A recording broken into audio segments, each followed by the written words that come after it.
Welcome to the Three Down Nation podcast. I'm joined by John Hodge and JC Abbott. Of course, I'm Justin Dunk. Today we're discussing TSN broadcasting only two preseason games. Come on, TSN. Ottawa losing two key running backs for the upcoming season. 24-year-old offensive lineman Logan Bandy retiring.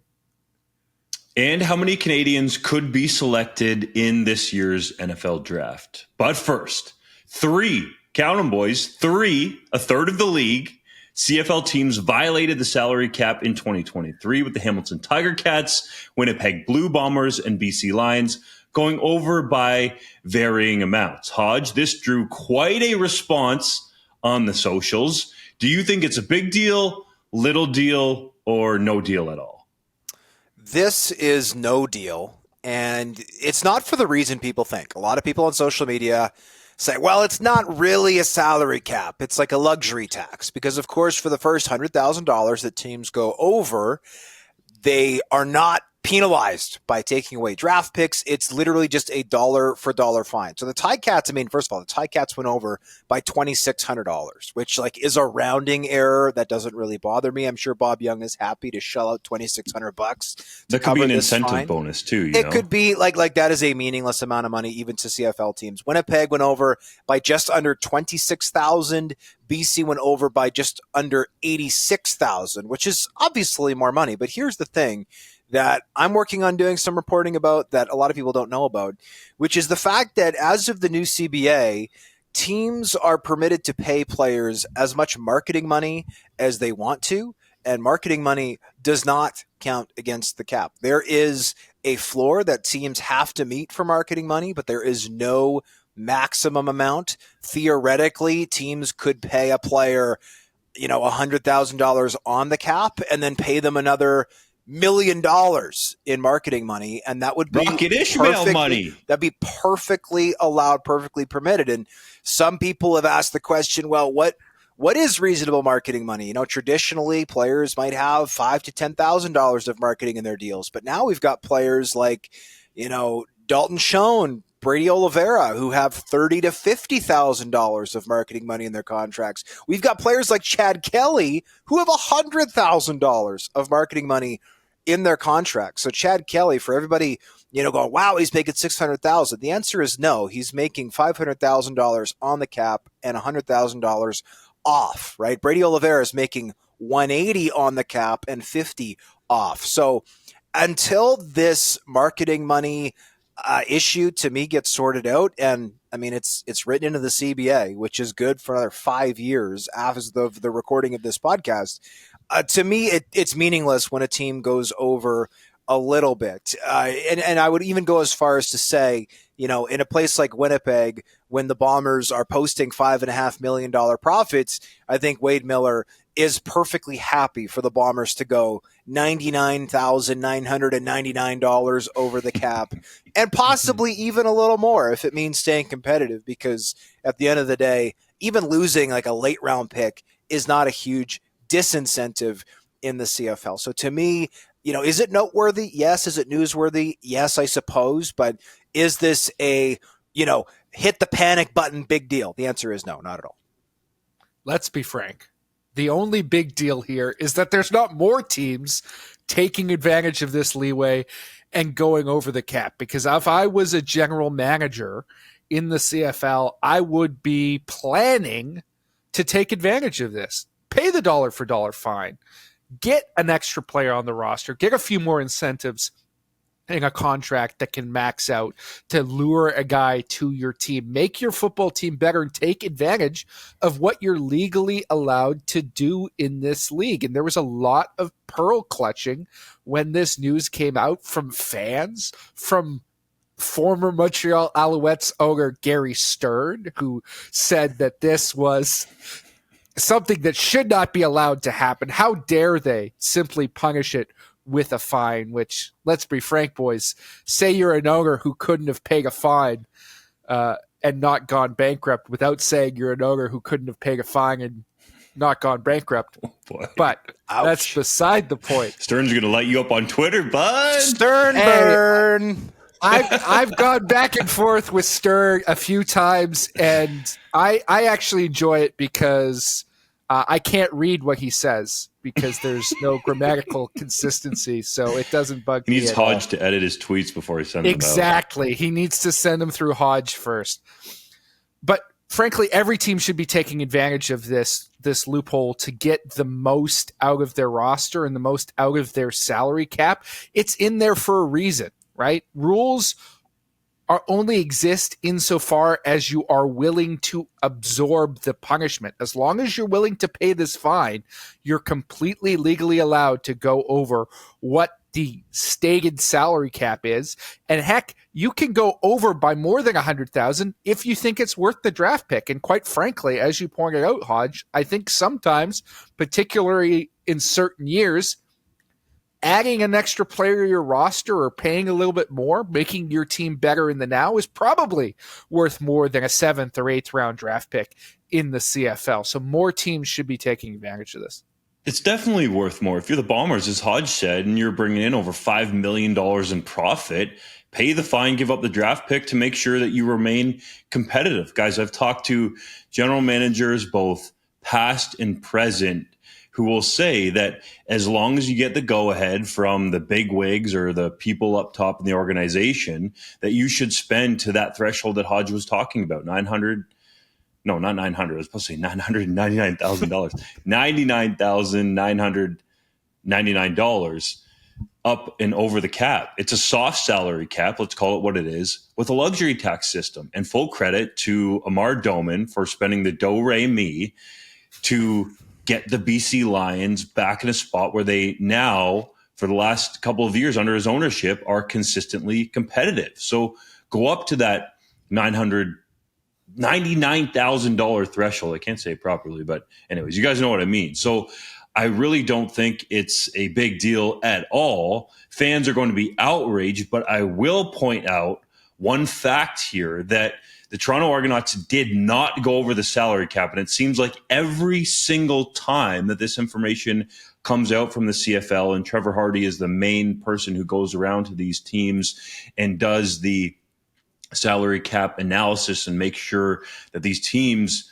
have kept their books in line, and then by that estimates if they've gone over or been under the salary cap. For years, people thought that the Argonauts will spend over the cap and the CFL doesn't come down on them with any penalty at all. But this time in 2023, Michael Pinball Clemens and that front office were under the salary cap. That hasn't been the case, I think, for the last couple of years, or they've gone over somewhat recently a couple times. But a lot of people just seem to think that the CFL favors the Argonauts for whatever reason. And that's just a bunch of garbage. I don't even understand why that exists. Well, they weren't paying a quarterback last year. So, of course, they were able to spend more at other positions and go and be beneath the salary cap because Chad Kelly, until quite recently, was still on his initial deal, right? He was not making very much money by CFL standards for a starting quarterback. It's the same reason why the BC Lions were able to spend at other positions when they had Nathan Rourke under center because he wasn't making very much money. That is going to change going forward if Chad Kelly remains with that team with the money he's set to make now. But if you got a cheapo quarterback, you can spend wherever you want because you got, $300,000 to $400,000 more dollars than the average team has at your disposal. Well, and also we're in a situation where, and I get what you're saying, Dunk. There also was a year where the Argos surpassed the salary cap and were not subject to any discipline whatsoever because it wasn't announced. But I think that was more of a pandemic issue than anything else. So I do think some of the speculation is legit for that reason, but I also agree. Ty Cats fan 69 on Twitter, who's raging about the Argonauts and everything that they ever do, is not someone who should be speculating wildly that the Argos are spending all the money, because also spending all the money is actually allowed now. You just can't do it on the cap. You have to do it in marketing, which I do understand the CFL is planning to audit and monitor, but also, again, it's a gray area. Like you could say, okay, this player is worth $180,000 on the cap because that's the best offer they got.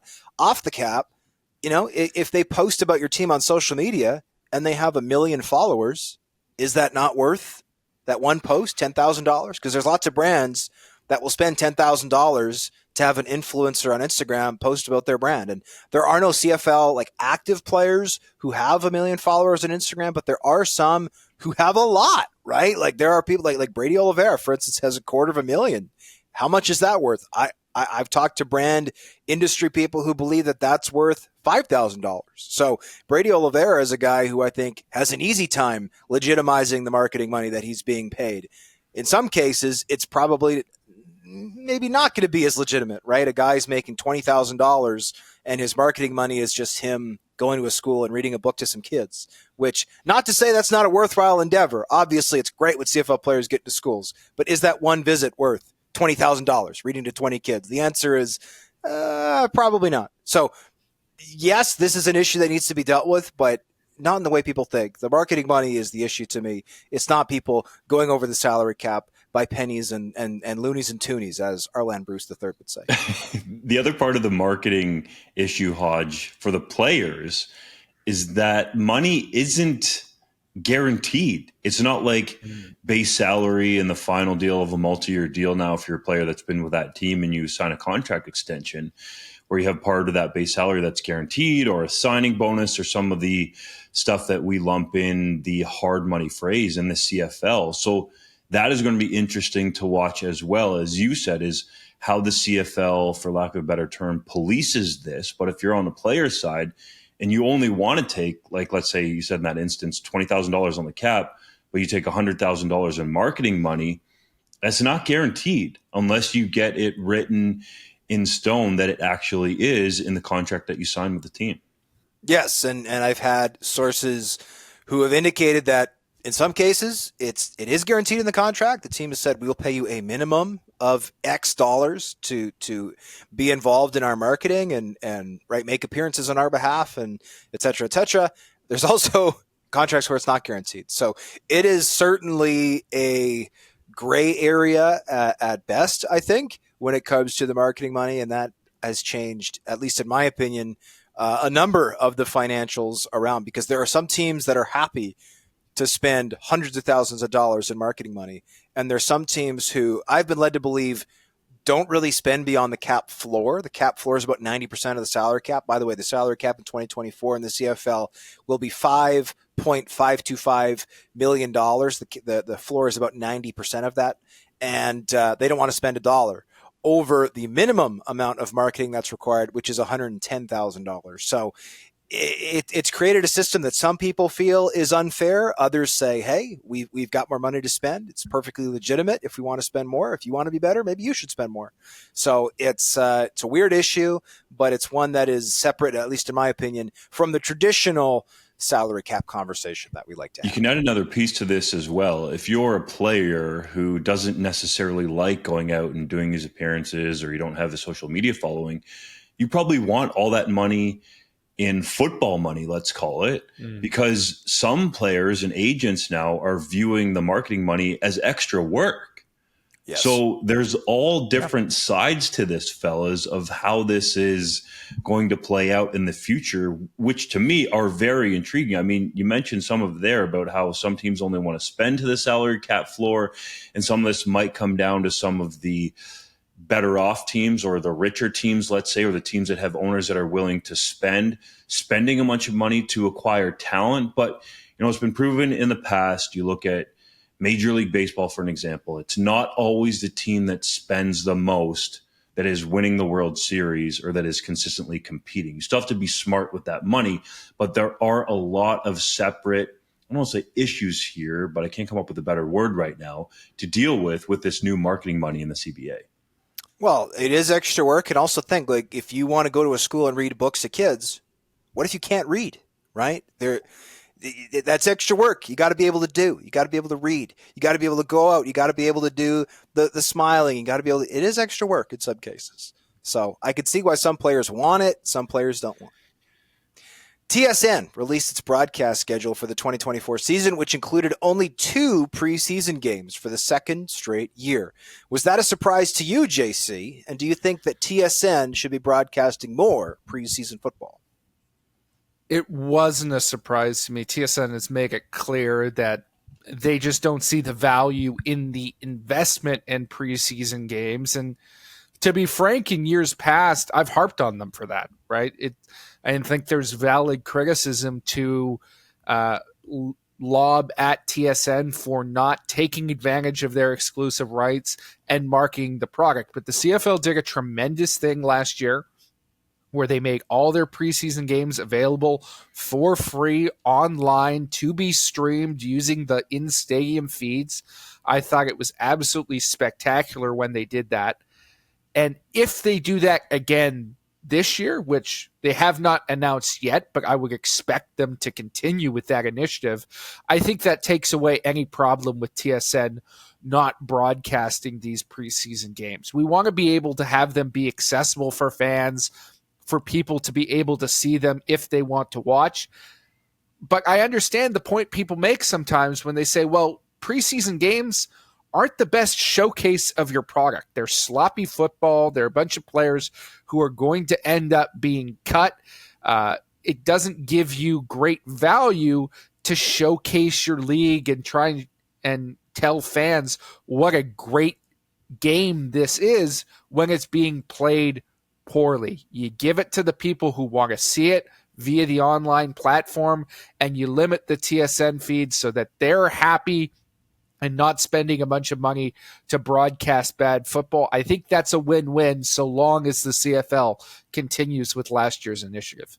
There are a lot of factors that go on behind the scenes in terms of decision-making with broadcasting a live event, because for the uninitiated out there, to have a decent quality production truck come, a crew, and the rest to put on a TSN level broadcast, at minimum, that's going to start at around $50,000 per game, if not more. I'm not privy to TSN's budgets, but just being involved in live broadcasts in the past at the university level, and especially for the Vanier Cup for a number of years now, that's just the minimum. So when you think about that, TSN has to then pay their talent to go and broadcast the game and think about the possibility of potentially making money back off of that. So to me, this is just a business decision. And I do agree with JC in the sense that you don't necessarily want to showcase bad football. But I'll give you an example here, and it's not the most apples to apples comparison, but if you look at the NFL preseason, the large majority of those games in the preseason are done by local TV networks that have the broadcast equipment ready at hand and can probably do it for, a much lower cost than an NBC or a Fox or a CBS or an Amazon coming in, bringing in that bigger quality of a production truck, the production team, all the rest. So you see some of those big networks in the States that do the regular season games each week, how they're parsed out between, the 3 or 4 networks. ESPN was the last one that I forgot. They kind of pick and choose their games, right? They do the Hall of Fame game, and then there's some other bigger matchups where they feel like the teams and some of the players that might actually play a little bit in those games in terms of the starters could actually draw a decent audience to make their money back. Now, it's not an apples to apples comparison because there's so many eyeballs on the NFL. People will be watching those preseason games for fantasy football purposes and the rest. But I think this is where you can start to understand why TSN is only broadcasting 2, and the model that the CFL took last year and doing what I thought was a pretty good job of getting those games available for free with live streaming.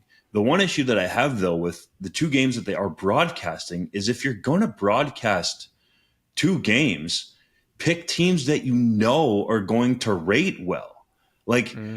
I would imagine the Montreal Alouettes, because they're the Grey Cup champion, that game is likely going to get onto RDS, so that makes some sense to me. But you got to have the Riders involved in whatever West matchup you're going to do. And some people might say, I'm sick of the Riders, or, they don't run this league. But the Riders are going to drive ratings. They've been the ratings kings for, I can't even count how many years in a row now. So that one is somewhat surprising to me. Perhaps the schedule of people working played a factor into that, or the type of production truck that they could have gotten for some of those games as well played a role. But it was somewhat surprising to me not to see a Roughriders game on TSN in the preseason. That was the shocking thing to me, is the fact that we did not have a Rider game here. And the Riders, yes, Dunk, did lead the ratings last year with an average audience of 611,000 on English language television. The Bombers were second at 576. So still, I mean, not like far and away the leader, but still the leading team in terms of broadcasting. And I think a lot of people are excited to see all these new pieces for the Riders play. I was shocked that the Bombers-Riders game on Monday, May 20th, that's the Monday of the May long weekend, was not one of these two games. I was also disappointed because I want to write a post-game column on that game, and hopefully there's a stream to write one. Otherwise, boys, I'm taking May long weekend off. I'm gonna be going. I don't know where, but I'm going somewhere. But I'm hoping live there's stream a stream. the game for you personally on my iPhone from Mosaic Stadium. How about Okay, that? I expect commentary and color, so you'll have to do both of those things into the phone. But I was shocked at the matchup selection. Maybe the logic is, they want to keep it's like a late Friday night game that the Edmonton and BC are doing on May 31st, but like, the weekend previous, Saskatchewan at Edmonton on May 25th, like Trey Ford's going to play in that game. What? People are excited to watch Trey Ford.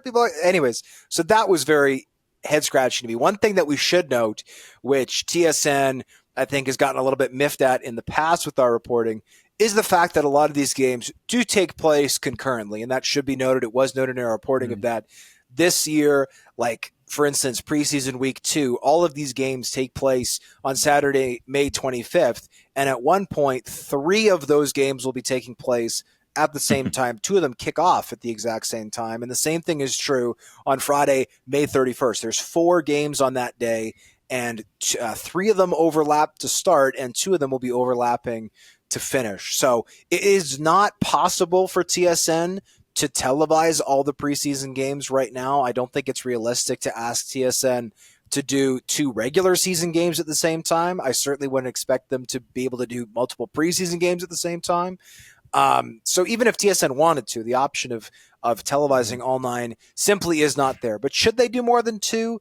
I mean, I don't think they should do every single one, even if it's possible, but I think more than 2 is not unreasonable to ask. Hopefully we get the streams, and again, those matchups, weird choices. Be curious to know the logic behind that. I'm also curious to know the logic of picking both preseason games on the same day, because as you mentioned, you can't show everything. There's a lot of things going on concurrently, but there are essentially 2 weekends with preseason games before this. They're not showing anything until the last week. To me, that seems a little jammed in there. Like, wouldn't you want a little bit more lead up to the season and excitement to build? That would be a nitpicky note to me. But again, I'm a CFL only guy. That's basically the only sport that I sit down and watch these days. So I don't know, Dunk, you're more well-versed on the television scheduling side. Is there something on the calendar on those weekends that would be conflicting with those games as well? The main thing right now would be the NHL playoffs, right? You have 3 Canadian teams in there. Who knows how many of them advance that far? But I just think you have to get TSN's actual insight into this, and perhaps the league would be involved. I would think they would at least consult the league on this to fully understand the decision, because I'm surprised that they're doing 2 games on one day. Like, you think you would kind of spread that out a little bit, have a bit of a lead in, maybe 1 game in week 1 or week 2, 1 game in week 3. So you kind of have a couple touch points before you go into the season. But I'm sure there is, to be fair, some decent thought. I shouldn't even say decent thought, but some thought behind this from the CFL and TSN as to why they've picked these 2 games. The Ottawa Redblacks have lost starting running back Devonte Williams to an Achilles injury he sustained during training, while Canadian running back Jackson Bennett has elected to retire. What will the team do in the backfield?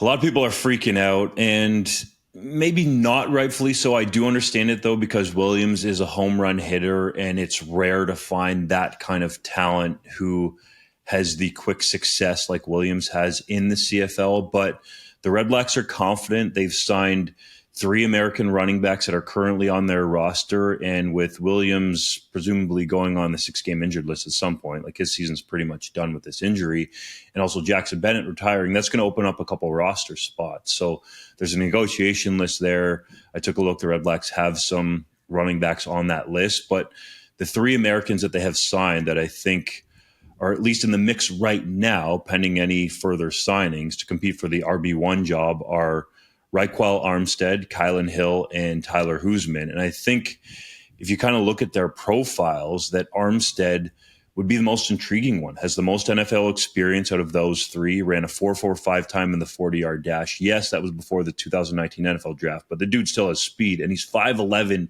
220 pounds, and he's coming out of Temple University. The Redblacks had some success with a former quarterback who came out of Temple University. So I'm not saying he's going to be Henry Burris level as a running back, but to me, he's intriguing. He spent some time with the Jacksonville Jaguars after they selected him in the 5th round of the 2019 NFL draft, has just under 200 yards rushing in the NFL. And I think he's a guy that could translate well to the CFL. But as you guys well know, you look at some of these guys that come from the NFL and you think, oh, they could be a really good CFL running back.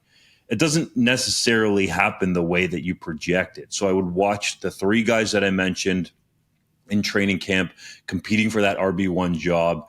And I would imagine that the Redblacks are probably going to add at least one other body, if not 2, with those roster spots now vacated by Williams and Bennett. Well, you heard it here first, folks. Raquel Armstead, the next Henry Burris. Justin Dunk said that explicitly, so please feel free to wildly speculate about how successful. I mean, we twist others' words, so I'll allow it right now. Do we twist others? I don't think we twist others' words. Well, some people feel like we do. Some people feel like we do. That's accurate. I disagree that we do that. I did do that this time, because they're your words, and I like raking you over the coals, which is allowed on this show because you're on this show. But in all seriousness, I will say this. So first of all, shout out to Devonte Williams. Tearing your Achilles sucks, right? It is a terrible injury. It takes a long time to come back from. And unfortunately, I will say, I'm not saying this will be the case for Williams, but there is precedent, right, for running backs suffering that injury and never getting that quick twitch back. And hopefully that's not the case with him. Hopefully he makes a full recovery, comes back, and lights it up in 2025. But I will say this. I feel like as much as Devonte Williams has that home run hitting ability as a running back, I feel like the Ottawa Redblacks have been trying to change their identity on the offensive side of the ball, right? And adding, big punishing offensive linemen, guys like Drew Desjardins in the middle, guys like Dante Bull off the edge, to be a ground and pound, punch you in the mouth physical football team. And I think getting a bigger back, I mean, Williams only weighs 173 pounds, right?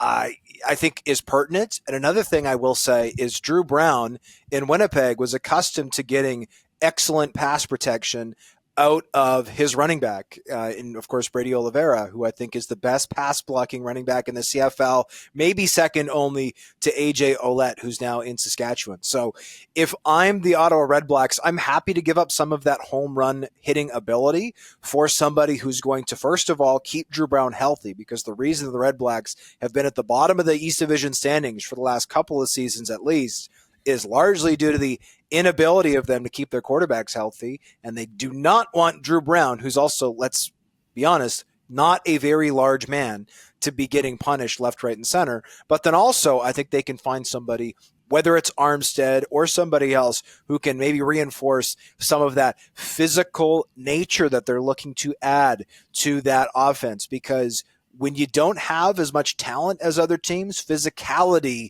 can be something that beats out talent. And I'm not saying the Ottawa Redblacks don't have talent. I don't think their receiving core is as good as some in the league, but I think that physicality, that physical mindset could help propel what they have just a little bit further.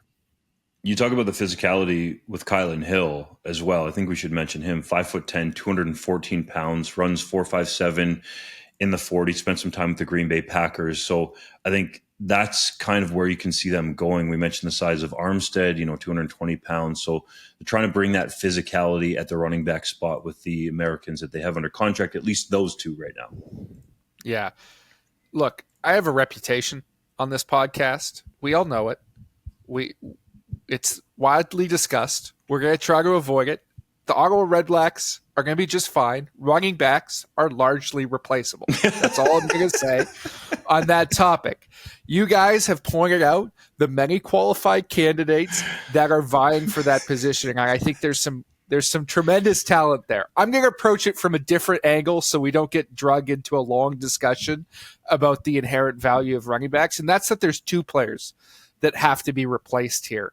The second one being Jackson Bennett, who was a valuable Canadian depth piece who could get you out of a game as a ball carrier, but also contributed heavily on special teams. And that's a role that will also need to be filled. And I think they've got somebody on the roster who can do that in Amilcar Polk, who was a late round draft pick last year, a backup for the Ottawa GGs for most of his career, who really excelled on special teams, then went back to school last year, had a breakout 1,000-yard season at the University of Ottawa, and really can fill that role despite not having a tremendous amount of size. But we'll also discuss the CFL draft in a little bit here on this pod, and there's a couple of options that they could go out and get, guys like Michael Chris Ike that could potentially fill that role as well. For me, that is maybe not quite as important as filling your starting running back role, but certainly damn important, because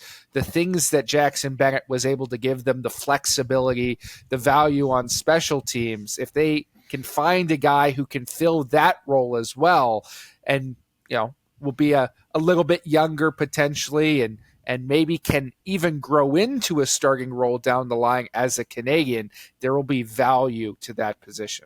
Look at JC throwing this stuff in our faces, Hodge. I don't want to get into it. I do think the one element that Ottawa can't quickly replace is that home run hitting ability. You mentioned Williams' lack of size, Hodge, and I think ideally for the Redblacks this season, if Williams was going to be healthy, of course he's not, you would have had that burst and ability to take it to the house real quick, along with one of these bigger American backs that we mentioned, Armstead or Hill or Husman or whoever might fill that role, would have been an ideal 1-2 punch to have that physicality. So we'll see how that plays out. That will be one of the key position battles to watch around the league in Ottawa, is who wins that starting running back job. The NFL Draft starts on Thursday night and runs through Saturday, all 7 rounds. 4 Canadians are expected to be selected, though there's a possibility we could see more or less than that number. JC, what is your prediction? There is a possibility that up to 7 Canadians could be selected here. That'd be a record. It would be a record. I don't think we get up that high, boys. I think all 7 of them will end up with a contract when all is said and done, but not all will get selected. I'm going to go the over on the over-under of 4. I'm going to say it's 5, tying the record once again, because I think you've got 3 locks in Isaiah Adams, the tremendous offensive lineman from the University of Illinois, Theo Johnson, the freakish tight end from Penn State, and Tanner McLaughlin, who is a sleeper in a lot of scouts' eyes as the tight end from Arizona. But then the interest in Giovanni Manu as an absolute freak of a big-bodied tackle from UBC, I think he's a lock to get drafted as well at this point. And I have a hard time seeing Theo Bennett not get selected at all. I think he'll end up being a late round flyer. And if he isn't, Kyle Hergel could very much fill that same role out of Boston College. All of those guys have a very, very legitimate shot to get drafted.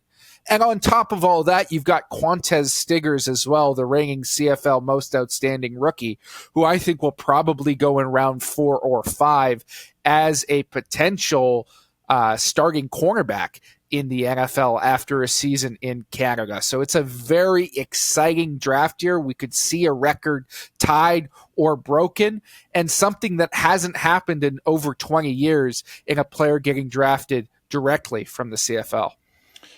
A total of 75 Canadians since 1966, that's the Super Bowl era, have been drafted into the NFL, and that record of 5 was set last year fellas. In the 2023 NFL Draft, Matthew Bergeron, the offensive lineman, went to Atlanta. Then you had Sidney Brown going to the Eagles, a defensive back. You also had his brother, Chase Brown, going to the Cincinnati Bengals. Sidney So, the offensive lineman, going to the Patriots. And Tavius Robinson, the defensive lineman, University of Guelph, by way of the Ole Miss Rebels, being selected by the Baltimore Ravens in the draft. And then you had Jared Wayne signed as an undrafted free agent, and Jonathan Sunderland, the defensive back, as well. So a lot of names in the mix here. And the point that I really want to drive home here, guys, is that we're in the golden era of Canadian football talent right now. There have never been more Canadians getting drafted in the NFL, getting opportunities in the NFL as undrafted free agents. And there have never been more Canadians coming through the CFL. I know you guys hate this term, but at the skill positions. So I really believe this is just the tip of the iceberg, so to speak, or the start of a big wave of Canadian talent consistently coming through. It would be ideal, and I think a big boost, to see a guy like Nathan Rourke, a Canadian quarterback, break in and get playing time in the regular season. I think that would give it another push, but there is no doubt that we are in a golden era that is just getting started here, fellas, with Canadian football talent.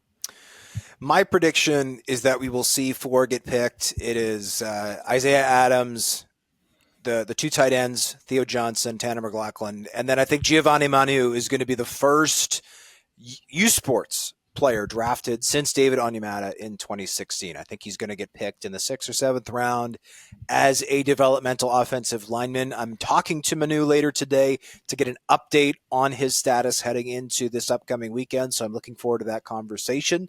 But as JC said, I think we will see more players earn contracts, and the most exciting thing for me, boys, honestly, about the NFL draft is that it finally sets the stage for the CFL draft, because we'll actually know who has a contract, who doesn't, who has the minicamp invite, who doesn't.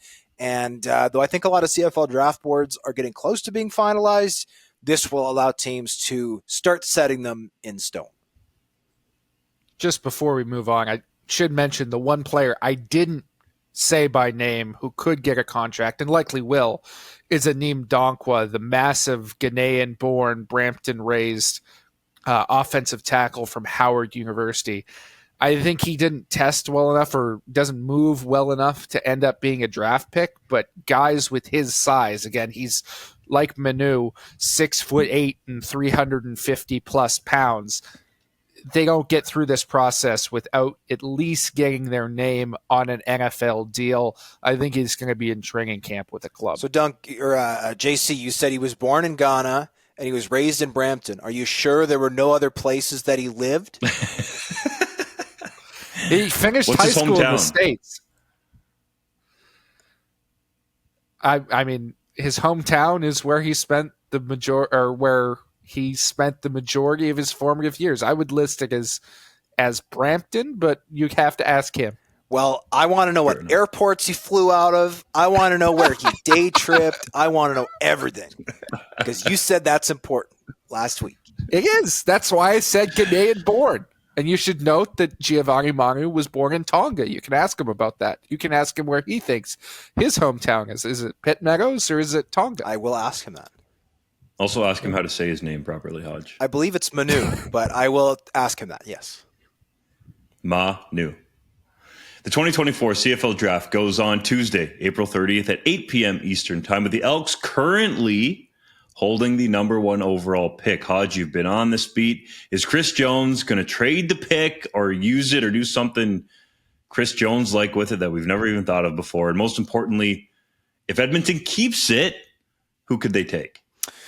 My official prediction is in, and regrettably, it's just kind of a repeat of what I said last week. I think barring a shocking offer from another team in the CFL, the Edmonton Elks, unlike 2022 when they traded the pick, they're going to keep it, and they're going to take Cincinnati linebacker Joel DeBlanco. I've been led to believe that there are individuals in the Elks building who might rather see this team take an offensive lineman with the top pick, because it is a bumper crop of offensive linemen. But I think Chris Jones has become enamored with the 26-year-old who's got a couple years of pro experience, who I think is going to be a day one game wrecker on special teams. And before the year is out, will win a starting job in that linebacking core. He's athletic enough to play weak side linebacker, though traditionally he has played the Mike position. I think he is a true sideline to sideline defensive player. He's physical. He's fast. He's actually in better shape, testing more athletically now than he did coming out of the Bearcats program 2 years ago. And I think that the fact that he's got some family in Edmonton is a really nice cherry on top. I see that being the first overall pick. I don't believe that Nick Mardner, who was the first overall pick in my original mock draft, is in strong consideration for this selection. It is Chris Jones, though. So as you said, Dunk, you never know. He could go completely off the board and do something Chris Jones-like. But for right now, I do think that the Elks keep the pick, and I do think that the selection will be linebacker Joel DeBlanco out of the University of Cincinnati. It's been very interesting to see as this process has gone along. It's become more clear in our minds who the first overall pick is going to be. But there have been a growing number of names that sort of get tossed out there as people try to throw smoke up in the air ahead of the draft and potentially maybe drum up some extra interest if there was a crazy trade that another team wanted to make to move up and go to number one to get the player of their choosing. I don't see it happening. I think you're spot on, Hodge, that DeBlanco is the cream of this particular crop, and Edmonton would be absolutely stupid not to go and get a player of his caliber at number one overall. However, it is Chris Jones, and he's made some decisions of that nature in the past. Hodge, you sound pretty confident in Joel DeBlanco being the first overall pick to Edmonton. What would you rate it on a scale of, let's say, 1 to 10 in terms of confidence level? Confidence level, I would say right now is a 7. I would not give it a 10. I would not give it a 9. I might go as high as 8, but we will have to wait and see. As you know, perhaps more than anybody, the smoke screens, the head fakes, the lies, the distortion, whatever you want to call it, the turbulence comes out in full force this time of year. And there has been lots of that. I've had a few people suggest some very bizarre names as being possibilities for the first overall pick. To me, I believe it will be Joel DeBlanco. And by the way, if I were to grade that pick, I would give it an A+. I know that Niles Morgan is a very talented linebacker that the Elks have, but guess what? Joel DeBlanco is, I think, a player who's going to be as good or better. And I also think if you look at the history of this draft, I think you can fairly say that Chris Jones made a mistake in 2022 when he traded away the first overall pick. I think he made a huge mistake in 2016 when he passed. He also had the first overall pick that year with Saskatchewan. Passed on Alex Singleton, who was a NFL caliber linebacker with pro experience who was available. And I think Chris Jones this year has the opportunity to right more than one wrong and say, hey, look, you fooled me once. I'm not going to get fooled twice. I'm not going to overthink this. I'm taking the best player who is immediately available, and I'm taking Joel DeBlanco to be an absolute stud for us at linebacker. Let's not forget, this club used the second overall pick in last year's draft on Michael Broderick, who is the perfect backup or rotational guy for Joel DeBlanco. He's another very athletic linebacker who's long. He can cover sideline to sideline. So to me, this is a pick that Chris Jones should not overthink. But then, right, fill in the card now, right? Do it now. Just write it, leave it on the draft room table, and then just read it to Randy Ambrosi or whoever it is in the CFL head office over the phone on 30th. Don't overthink it because there's lots of teams right behind you who are going to be delighted if Joel DeBlanco is still on the board at 2 or dare I even say 3rd overall.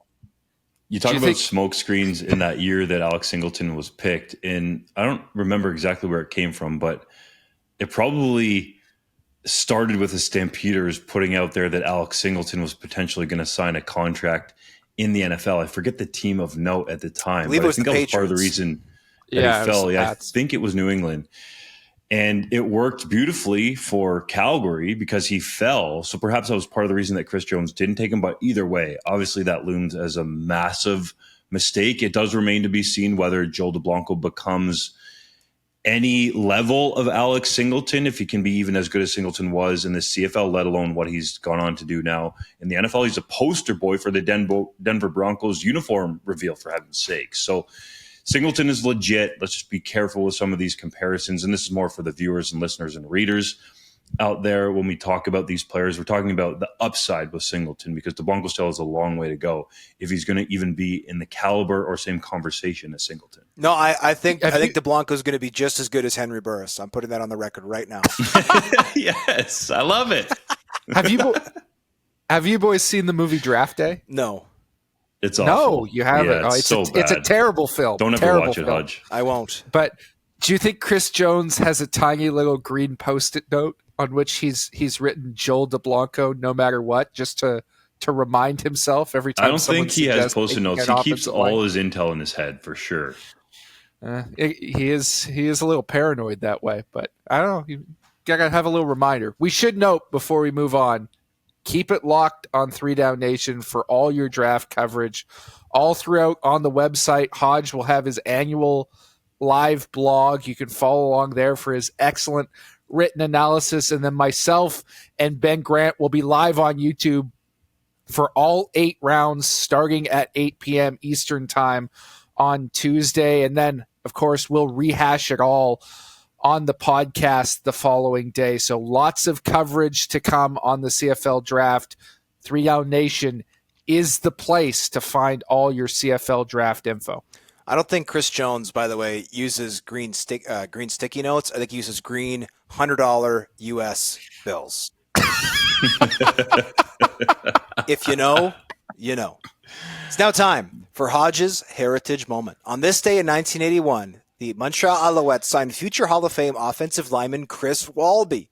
The Winnipeg native was selected with the 4th overall pick in that year's CFL draft out of Dickinson State University, but was repeatedly moved between the active and practice rosters during his rookie year without his knowledge, so the team could save money.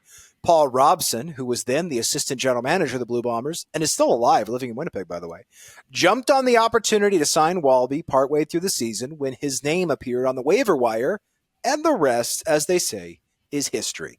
Walby played 17 seasons for his hometown team, earning 9 CFL All-Star selections and 2 Most Outstanding Offensive Lineman awards. He was inducted into the Canadian Football Hall of Fame in 2003. JC, do you think it's possible that the Alouettes management from that time regrets messing with Chris Walby?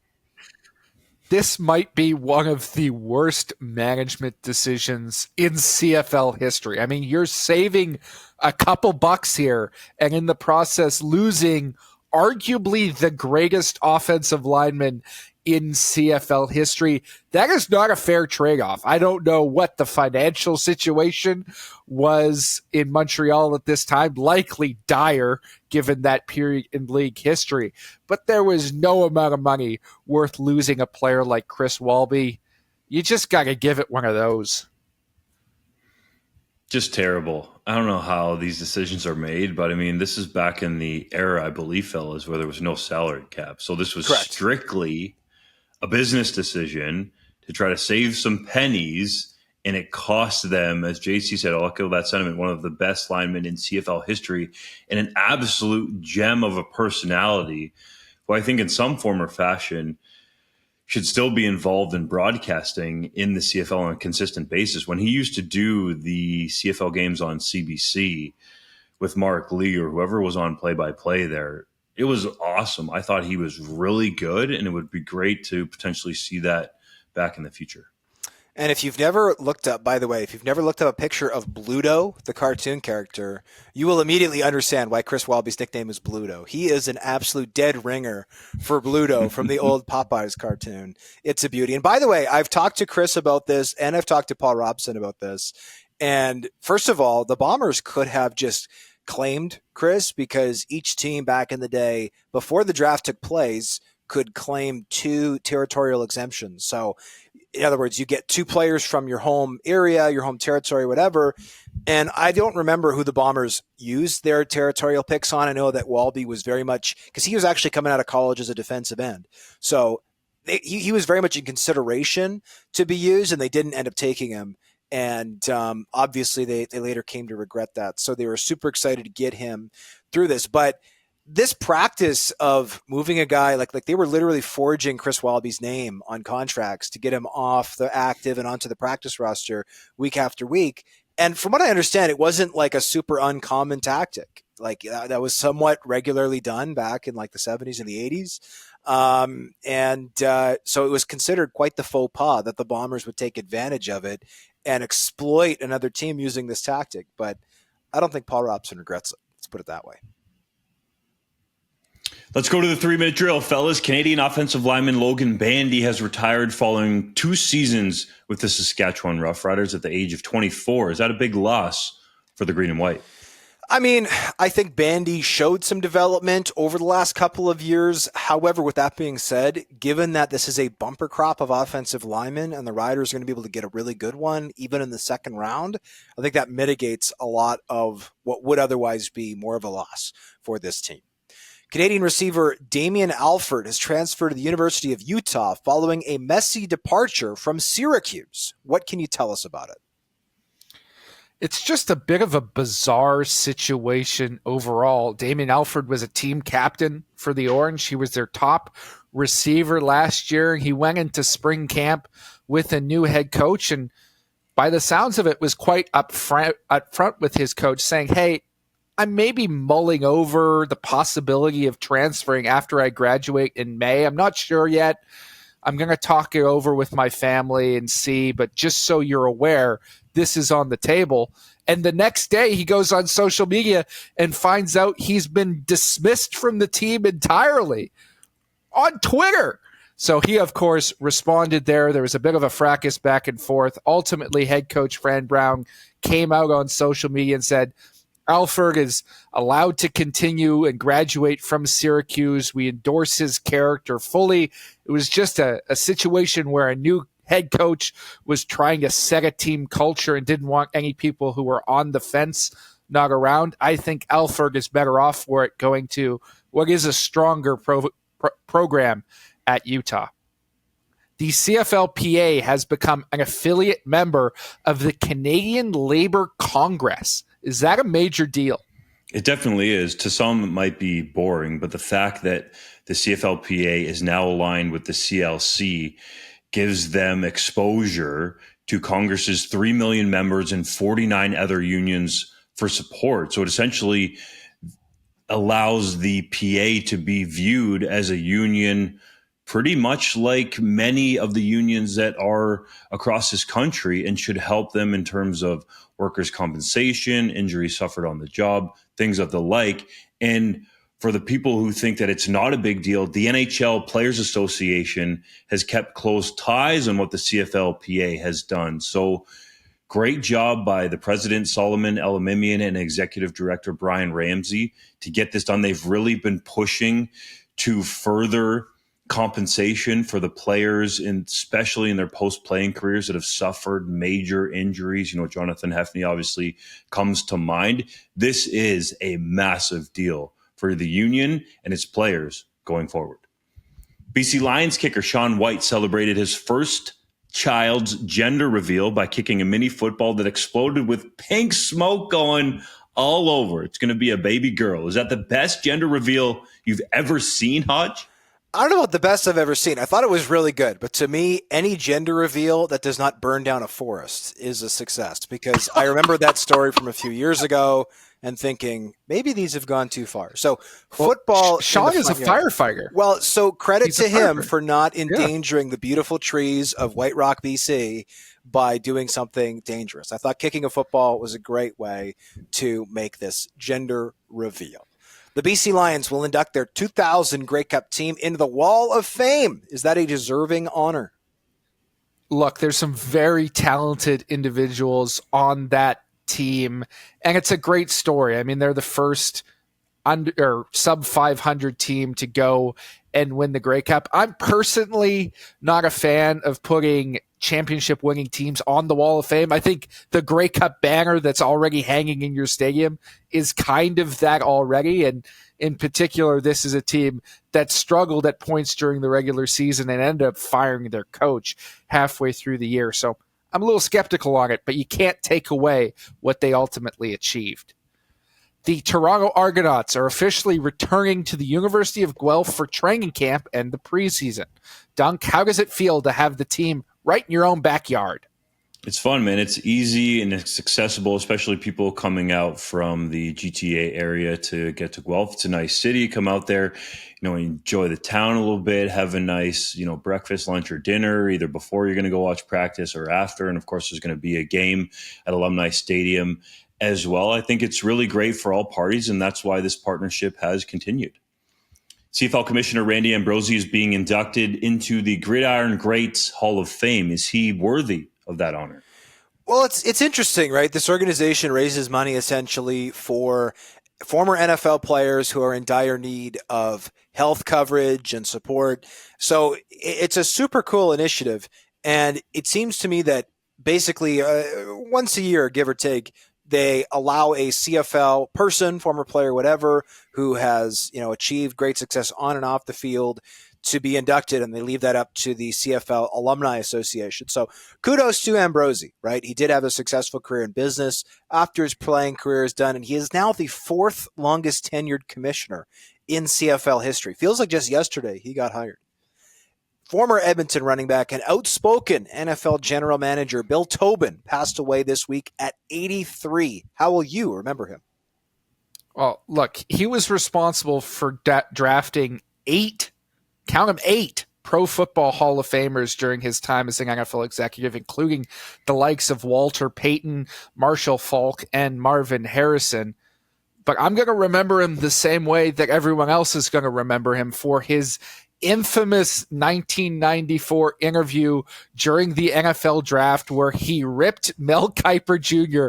a new one on live television for critiquing his pick of linebacker Trev Alberts instead of quarterback Trent Dilfer. I think he compared Mel Kiper's intelligence in football to that of his mailman.